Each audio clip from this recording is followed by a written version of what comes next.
Salut la communauté! Alors aujourd'hui, vidéo différente de d'habitude, parce que non seulement vous voyez mon visage, mais je ne vous parle pas exclusivement de planning aujourd'hui. En fait, ça a un lien. Dans mon agenda Catch-all, j'ai une section dédiée à la lecture de livres. Je pense que j'ai dû lire comme 20 livres dans mettons, les 5 dernières années. Ouais, peut-être 20 livres. Plus des bandes dessinées, mettons. Fait que c'est pas tant que ça. Fait que là, au début de l'année, je me suis fixé des objectifs de lecture que j'ai, ma foi, dépassés, mais comme vraiment dépassés. Et on est juste comme à la moitié de l'année. Donc voilà. Aujourd'hui, je vous présente donc les lectures que je fais en ce moment. Et aussi, bien sûr, ça a un lien avec le planning. Donc je vais vous montrer ce que ça donne dans mon agenda, ma progression des livres. Si ça vous intéresse, restez avec moi. OK. Donc, dans mon planning, dans mon planificateur Catch-all, j'ai une section dédiée uniquement aux livres et aux lectures que je fais en 2021. Il y a, je dirais que depuis comme 5 ans, ou même plus que ça, depuis que je suis à l'université, des livres de plaisir, j'ai dû en lire genre 30, 40, je sais pas trop, là, comme en 10 ans. Mais j'aime beaucoup la lecture, j'aime vraiment ça, beaucoup la lecture. Mais on dirait que, tu sais, en lisant autre chose à l'école, puis en les premières années de carrière aussi, tu sais, hein, on manque de temps. Alors là, cette année, je me suis vraiment fixé des objectifs de lecture et oh my God, que je les ai dépassés déjà. Et on est juste à la moitié de l'année. Et aussi, dans le milieu littéraire YouTube, il y a des booktubers qui sont parmi nous et qui nous montrent leur lecture. Et il y a aussi des défis plusieurs fois par année. Comme par exemple, en ce moment, je suis en train d'écouter sur YouTube Anne Litterarum. Je vais essayer de penser la mettre en barre d'infos. Et elle nous parle de son week-end sans signer. Là, on est en septembre, ça s'est passé en juillet. Je suis un peu en retard, mais bon. Bref, vous comprenez le principe. Il y a des défis lecture à chaque année. Puis là, 1er septembre, il y a quelques jours, a commencé le Pumpkin Autumn Challenge. Si vous êtes là, mes élèves, j'en ai parlé dans l'un de vos groupes cette semaine. Pas rapport, je suis prof d'histoire, mais c'est connect, la lecture, l'histoire, ouais, ça marche. Donc, j'ai commencé ce défi-là, puis j'ai triché un petit peu. Le défi se tient du 1er septembre au 30 novembre. 30 novembre, oui, il n'y a pas de 31 en novembre, donc 30 novembre. Et j'ai commencé genre le 28 août à lire des livres pour ce défi-là. Je vais vous montrer, là je vous en parle, puis après je vais vous montrer ce que ça donne dans mon agenda, évidemment. Dans le fond, il y a des catégories, et là, comme c'est le Pumpkin Autumn Challenge, c'est des catégories genre automne, citrouille, Halloween. Et donc, il y a 4 catégories, on appelle ça des menus, et à l'intérieur des catégories, il y a des sous-catégories. Genre, exemple, ce sera pas long, il faut que je trouve mon pumpkin. Ok, donc, premier menu, exemple, automne frissonnant. Et il y en a un que c'est, une des sous-catégories, c'est le Double Toil and Trouble. Et là, après ça, il y a des mots-clés pour te dire quel livre pourrait aller là-dedans. Entre autres, là-dedans, il y a le mot sorcière. Oh, vous voyez comme spoiler. Vous voyez un peu le genre. Donc, je vais vous montrer ça dans mon agenda, mais avant, je vais vous dire les lectures que j'ai déjà faites et je vais vous montrer aussi mon espace dans mon bureau de PAL. J'ai appris ça cette année, ce mot-là, je ne connaissais pas ça avant. PAL, ça veut dire pile à lire, donc des livres qu'on a sur notre liste de piles à lire. Donc, je vais vous montrer ça aussi dans une autre trousse de vue. Alors maintenant, je vais vous montrer les livres que j'ai déjà lus pour mon challenge d'automne. Mon but, c'est d'en lire 8 d'ici le 30 novembre, mais au rythme où je vais, je pense plus que ça va ressembler à 16, là. Donc ça va vraiment bien mon affaire. J'ai lu 3 livres. Le premier, je ne l'ai pas en main, je l'ai prêté à une collègue au travail. Ça s'appelle Tireur. Ceci n'est pas un exercice. Donc c'est écrit, puis je vais essayer de vous mettre l'image ici, à côté de ma face, mais j'ai jamais fait ça dans mon système pour monter les vidéos. Donc, peut-être qu'il va apparaître ici ou peut-être que non.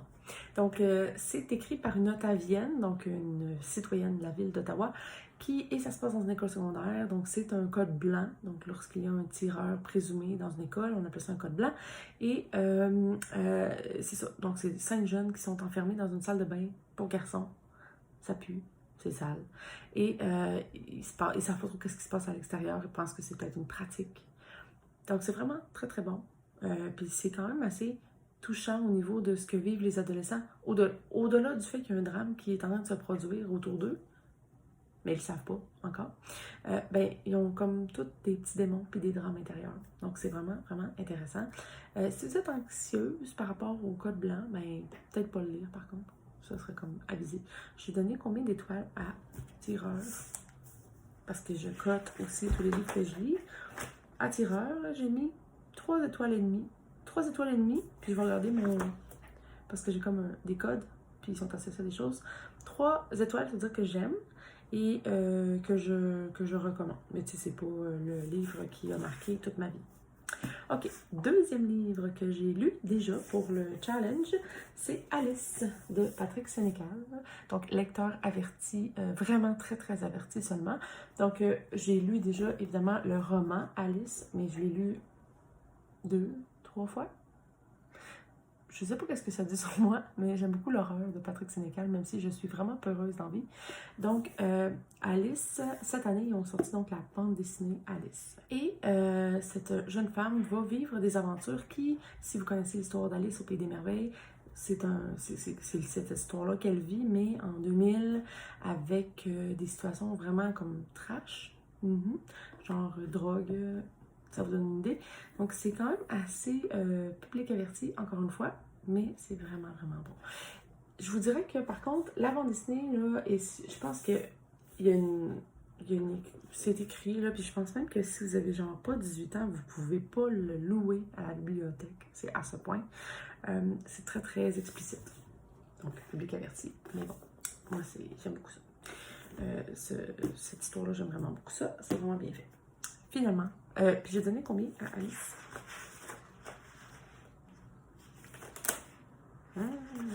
Dernier livre que vous avez lu?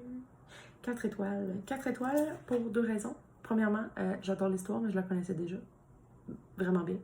Mais aussi parce que, même si c'est pas mon genre d'illustration, je vais essayer de trouver une illustration qui est pas trop intense. Mais non, d'accord, je peux vous montrer ça. Donc, c'est pas du tout mon genre d'illustration à la base. J'approche ça ici. Donc, c'est pas mon genre d'illustration, mais c'est vraiment beau quand même. Donc, les illustrations, même si c'est pas mon genre, c'est vraiment beau, vraiment bien fait. Et ça rend vraiment bien l'histoire. Par contre, si vous n'avez pas lu Alice, le roman, peut-être qu'il va vous en manquer des bouts. Parce que c'est très cru, puis c'est très rapide aussi. Un roman graphique ou une bande dessinée. Donc, voilà, pour Alice. Dernier livre que j'ai lu, qui rentre dans mon Pumpkin Autumn Challenge, je m'excuse pour mon anglais, c'est Les sorcières de Northampton, qui se trouve, si je ne me trompe pas, à l'est des États-Unis, peut-être dans le coin de New York, mais peut-être plus le Massachusetts, pas certain de l'État. Bref, j'avais déjà commencé à lire ce roman-là quand je restais chez ma mère, il y a 15 ans, quand j'étais plus jeune, et je l'avais pas comme continué. Puis là, je me suis dit, mais ça a l'air intéressant, pourquoi je l'avais pas continué? Now I remember. C'est lent, c'est très très lent comme rythme de lecture et j'aime beaucoup les histoires d'amour. Puis il y en a là-dedans, mais c'est bizarre, c'est très lent et le suspense, dans le fond, c'est comme surnaturel parce qu'il y a des sorcières un petit peu, mais c'est comme dans une vie normale avec quelques sorcières, puis il y a comme une intrigue de meurtre dedans. Fait que là, hier, j'ai fait ce que je fais jamais avec les romans, parce qu'il y a 2 options, moi, que j'ai. Je finis le livre ou je l'abandonne. Mais non. J'ai décidé de regarder dedans. Genre, lire une page sur 3 pour finir l'histoire. Il n'était pas assez mauvais pour que je l'abandonne, finalement. Mais honnêtement, je pense que cette année, c'est quasiment l'un des livres le plus bas coté avec 2 étoiles. 2 étoiles, ça veut dire, j'aime pas ça, mais je l'ai fini pareil. Ou non, en fait, j'ai réussi à le finir. Donc, je vous le conseille pas tant. Mais il paraît qu'elle a écrit une série de livres sur les sangs bleus, je pense. Sang bleu, qui est très bien cotée, entre autres sur Goodreads. Alors, c'est ça pour les livres que j'ai lus. Maintenant, je vais changer la caméra de perspective et je vais vous montrer ma pile à lire et ce dont ça a l'air dans mon agenda. Donc, je décide de pas placer ma caméra. Ça bouge un peu, je m'excuse. Dans mon agenda, catch-all, j'ai mes mois ici. Et j'ai une section ici avec un séparateur là, clairement dans le mood sur les livres. Donc, c'est là où j'écris les livres que j'ai lus. Ça, c'est dans l'agenda POMEF. Et j'écris aussi tous mes livres que j'ai lus avec mes cotes mes codes de lecture. Genre Alice, voilà, 4 étoiles. The Midnight Library, 4 étoiles aussi, excellent, je vous le suggère. Et Tireur, ceci n'est pas un exercice. Et va aller Les sorcières de Northampton, mais avec pas une bonne cote, bien sûr, comme je viens de vous le dire. Là, j'ai augmenté mon défi, parce que mon défi, au départ, c'était un défi de 25 livres, je pense. 25 livres qui est atteint. Et là, je suis rendue à 40 ou 45 livres de lui à partir de maintenant. Autre chose qu'il y a là-dedans, c'est tous mes défis de lecture. Donc là, j'ai trouvé sur, je sais plus où, de Mademoiselle Farfalle, un challenge lecture de 2021 avec 60 livres, des catégories de livres différentes. Donc, exemple, j'ai lu un livre dont le narrateur est un adolescent. Ben, Tireur, ça fonctionne. Donc, je l'ai mis dans ma présentation. Et ça, j'ai fait ça avec des exemples, chaque jour compte, des crayons et des autocollants de Happy Planner. Donc ça, c'est mon challenge annuel que j'ai commencé cette semaine, mais j'ai rentré tous les livres que j'ai lus cette année qui rentrent dans des catégories. Voilà. Oh, cute. Lire, c'est rêver, les yeux ouverts. C'est du cute. Ensuite, je vais vous montrer le Pumpkin Challenge après. Je vais juste... J'ai fait le Cold Winter Challenge, qui est le même principe, mais en hiver.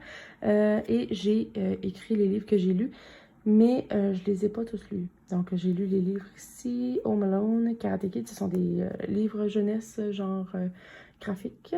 Ensuite, j'ai lu La Force du Temps et Outlander, et j'ai lu Passe-Miroir, le dernier tome. Wow, c'était weird la fin de cette histoire. Donc ça, c'était mon challenge d'hiver que je n'ai pas complété. Blossom Spring Challenge, même principe, mais pour le printemps, encore moins complété, comme vous pouvez le constater. Et finalement, mon dernier challenge, qui j'ai commencé il y a quelques jours, donc le Pumpkin Autumn Challenge de septembre à novembre. Et là, vous avez les 4 menus, ainsi que des sous-catégories qui m'intéressaient que je veux remplir. Et de l'autre côté, j'ai mis des livres que j'ai vus passer pour ce challenge-là, puis que je me suis dit, ah, ça pourrait être bien pour rentrer dans telle catégorie. Et aussi, je vais aussi essayer de vous mettre en lien comment elle s'appelle? Ben, la fille qui est à l'origine du défi. Et elle a, pour valider le challenge, donc pour dire qu'on a réussi le challenge, on peut choisir différentes façons de le valider. C'est pas un challenge, il n'y a rien à gagner, il n'y a personne qui va venir vérifier vos listes de lecture. Vous pouvez mentir sur vos listes de lecture, comme moi, en disant que j'ai commencé le 1er septembre, mais en fait, j'ai commencé le 28. Mais c'est pas grave, le but c'est de le faire de la lecture et de découvrir des nouvelles choses à faire. Alors voilà, et prochaine image, je vous montre ce quoi a l'air ma pile à lire. Donc, en ce moment, voici ce à quoi ressemble la pile à lire que j'ai. J'ai pas l'intention de lire tout ça d'ici Noël, d'ici la fin de l'année, ni de lire tout ça pour le challenge. Mais voici ce que je peux lire, que j'ai à portée de main. En fait, pour ce challenge-là, je pense qu'il y a De Vengeance que j'ai mis sur ma liste, potentiellement à lire. Allez voir le 4e de couverture de Vengeance, c'est quand même très intéressant. Juste la première phrase. Qui n'a pas déjà rêvé de tirer quelqu'un dans la face avec un fusil de chasse? Donc, c'est assez accrocheur. C'est pas une comédie, donc, mais ça a l'air vraiment très intéressant. Autre chose que j'ai mis sur ma pile à lire qui est dans ma bibliothèque, Le Passeur de Lois Lowry. Et ça a l'air très bien coté. C'est une dystopie, si je ne me trompe pas. Une dystopie genre Divergence, Hunger Games, ce sont des dystopies. Ouais. Donc, c'est ça. C'est un tome unique. Darkest Mind, c'est le 4e tome. J'ai lu les 3 premiers cet été. Donc, définitivement, ça aussi, ça peut être sur ma liste à lire. Si j'avais aimé Les sorcières de Northampton, j'ai le second tome ici, que j'ai eu genre 3$ dans une librairie usagée. Mais je vous le dis tout de suite, il s'en va de ma maison parce que c'est pas bon. Ben, à mon goût, à moi, bien sûr. Alors, ça ressemble à ça dans ma vie. Alors, définitivement, c'est une vidéo très différente de ce que je fais d'habitude. Je sais pas si vous aimez ça, mais ça m'a vraiment fait plaisir de vous partager ce défi-là parce que on peut faire en fait, on fait de la lecture pour nous-mêmes, mais c'est quand même le fun d'avoir comme une lecture un peu comme dirigée, puis en même temps qu'il y a plein de monde en France, beaucoup France et Québec, qui font le même défi. Donc, vous partagez, il y a un groupe Facebook pour chaque défi et qui vous partagent aussi leur lecture. Donc, ça vous fait découvrir des nouvelles choses. Et ça vous fait aussi découvrir que des fois, il y a des livres qui sont juste pas faits pour vous. Donc, si vous avez apprécié cette vidéo, s'il vous plaît, dites-le moi parce que ça n'a pas rapport avec ce que je fais d'habitude. D'ailleurs, j'ai parlé de Amniterarum tantôt, mais en fait, la personne qui m'a initiée au challenge de lecture, vraiment, c'est Signée Daphné, qui est une Québécoise aussi. Je vais vous mettre son lien en barre d'infos également. Et elle fait aussi du planning. Donc là, ouf, hein? On se rapproche de nos centres d'intérêt. Donc voilà, si ça vous intéresse, n'oubliez pas de m'écrire en commentaire si vous avez lu ces livres, si vous pensez faire le Pumpkin Autumn Challenge et surtout si vous avez apprécié ce genre de vidéo. Alors je vous dis salut la communauté.